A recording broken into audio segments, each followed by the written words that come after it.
మా సంగారెడ్డి జిల్లాలో BHEL public సెక్టర్గా ఉన్నాం కాబట్టి ఈపీఎఫ్ పెన్షనర్స్ ముఖ్య వేదికగా మేము పనిచేస్తున్నాం కాబట్టి ఈపీఎస్ పెన్షనర్స్ పట్ల ఈ ప్రభుత్వం దమన నీతిని పాటిస్తున్నందుకు నిరసనగా అనేక కార్యక్రమాలు తీసుకుంటూ అదేవిధంగా మేము బిలో పావర్టీ లైన్గా ఉన్నామని చెప్పేసి గత ప్రభుత్వంలో ఉన్న మంత్రులతోని ఎంపీలతోని ఎమ్మెల్యేలతో మాట్లాడి చాలామందికి తక్కువ పెన్షన్ వచ్చిన ఈ 1000-2000 వచ్చిన పెన్షన్స్ ఇన్కమ్ లేని వాళ్ళందరికీ ఆసరా పెన్షన్స్ చెప్పించడంలో కూడా కొత్త వచ్చాయని చెప్పేసి తెలియజేసుకుంటా ఉన్నాము. అలాగే హైర్ పెన్షన్ నిజ జీవితంలో మీద పెన్షన్ అనే దాని మీద పోరాటం చేస్తూ కోర్టు ద్వారా కేసుల్లో సాధించుకుంటూ హైదరాబాద్ పబ్లిక్ సెక్టర్ BHEL నుంచి ఏకైక యూనిట్గా మేము నిజ జీవితాల మీద పెన్షన్ సాధించుకున్నాం. అయితే ఇక్కడ యాజమాన్యం కానీ ఈపీఎఫ్ఓ డిపార్ట్మెంట్ కానీ గవర్నమెంట్ కానీ డివైడెడ్ పాలసీ చేస్తూ ఏదైతే ఫస్ట్ 16th ఆగస్టు 2016 జడ్జిమెంట్ కాదని చెప్పేసి ఆ రోజున ఎగ్జంప్టెడ్ అన్ఎగ్జంప్టెడ్ అని చెప్పేసి విడదీసి తర్వాత దాని మీద మనం కంటెంపరీ పిటిషన్ వేస్తే November 4th 2022 వచ్చిన జడ్జిమెంట్లో 1914 బిఫోర్ వాళ్ళకి ఆ GSR 609 GSRE అనే ఒక క్లాజును అడ్డం పెట్టి 1914 బిఫోర్ వాళ్ళంతా ప్రీ రిటైరీస్ కాబట్టి వాళ్ళకి లేదని చెప్పేసి పోస్ట్ రిటైరీస్ అని చెప్పి 1914 తర్వాత పెన్షన్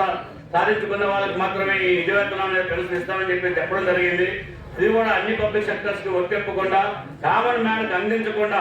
ఆ కమ్యూనికేషన్ అనేది ప్రాపర్గా చేయకుండా మీడియా ద్వారా తెలియజేయకుండా టీవీలో చెప్పకుండా ఖాళీ నెట్లో పెట్టి ఆ నెట్ ద్వారా ఎవరైతే జాయింట్ ఆఫీసర్స్ పెట్టుకున్నారో వాళ్ళకి మాత్రమే ఇస్తామనే రకంగా ప్రవర్తించి దాదాపు 70-80 లక్షల మంది ఉన్న కన్సర్న్లో 18 లక్షల మందికి పరిమితం చేసి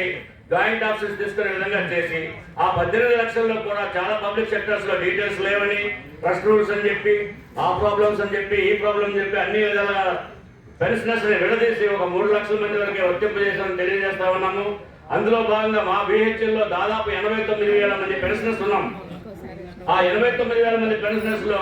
మా హైదరాబాద్ యూనిట్ ఒక్క దాంట్లో మాత్రమే నిజ వేతనం మీద పెన్షన్ సాధించుకున్నామని చెప్పేసి ఈ కాకరపాయ అసోసియేషన్ రాష్ట్ర కమిటీ ఇచ్చిన సపోర్ట్ తోని మా సంగారెడ్డి జిల్లా నాయకత్వంతో మేనేజ్మెంట్ ని ఈపీఎఫ్ఓ డిపార్ట్మెంట్ ని కోఆర్డినేట్ చేసుకుంటూ మేము సాధించుకున్న ఘన విజయం అని చెప్పేసి తెలియజేయడానికి సభాముఖంగా మేము గర్వపడుతూ ఉన్నాం. ముఖ్యంగా ఏదేమైనప్పటికీ ఈ రోజు ఇక్కడ నిలబడి అవకాశం ఇచ్చిన